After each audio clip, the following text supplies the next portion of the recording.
আল্লাহর নবী সেজদার মধ্যে পড়ে কাঁদতে থাকবে, ইয়া রব হাবলি উম্মতি, আল্লাহ আমার উম্মত গুনাহগার, আমার উম্মত গুনাহগার, আমার উম্মত গুনাহ করে ফেলছে। আল্লাহ আমার উম্মতের কি হবে? আল্লাহ আমার উম্মতের হবে কি? আল্লাহ পাক ডাক দিয়ে বলবেন, হাবিব আপনি আর সেজদায় পড়ে থাকবেন না, মাথা উঠান। আপনি কাঁদেন কেন? মেহেশর তো আপনার কান্নার জন্য না নবী, উঠেন, আপনি মাথা উঠান। আপনার জন্য আরশে মুআল্লার ডানে একটা কুরসি পেতে রাখছি, একটা চেয়ার পেতে রাখছি, একটা আসন রাখছি। আপনি নবী সেই আসনে বসবেন। আপনি মাথা উঠান, আপনি আমার হাবিব, আপনি আমার বন্ধু, আপনি আর কাঁদবেন না। হুজুর আপনি মাথা উঠান।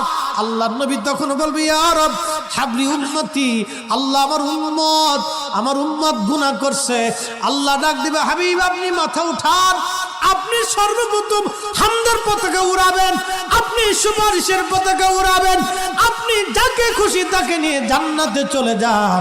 একবার জোরে বলা যাবে কি সুবহানাল্লাহ?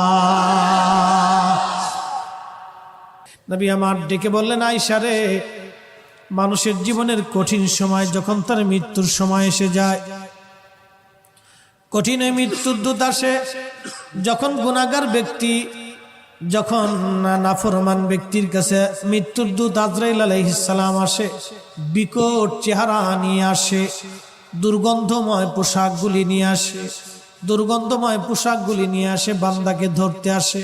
তখন এই আত্মাটা, রুহুটা মাথার দিকে একবার দৌড়ায় যায়, হাতের কোনার দিকে দৌড়ায় আসে, পায়ের তলার দিকে দৌড়ায় যায়, সারা শরীরের ভিতরে ছটফট করতে থাকে। তখন এই মৃত্যুর যন্ত্রণা বাড়তে থাকে, এত কঠিন যন্ত্রণা তার হয়। নবী বলেন, আয়েশা রে শোনো, একটা উট জ্যান্ত হালতে জবাই না দিয়ে উটের চামড়া ছিলাইলে যেই রকম কষ্ট হয়, আয়েশা রে এই উটটাকে জিন্দা হালতে 100 বার যদি উটের চামড়া তুমি সেলাও, যে পরিমাণ কষ্ট হবে আয়েশা, একজন বেঈমানের মৃত্যুটা এরকম ভয়াবহ কষ্ট হতে থাকবে। আয়েশা রে তুমি কি জানো ইমানদারের মরণটা কেমন হবে?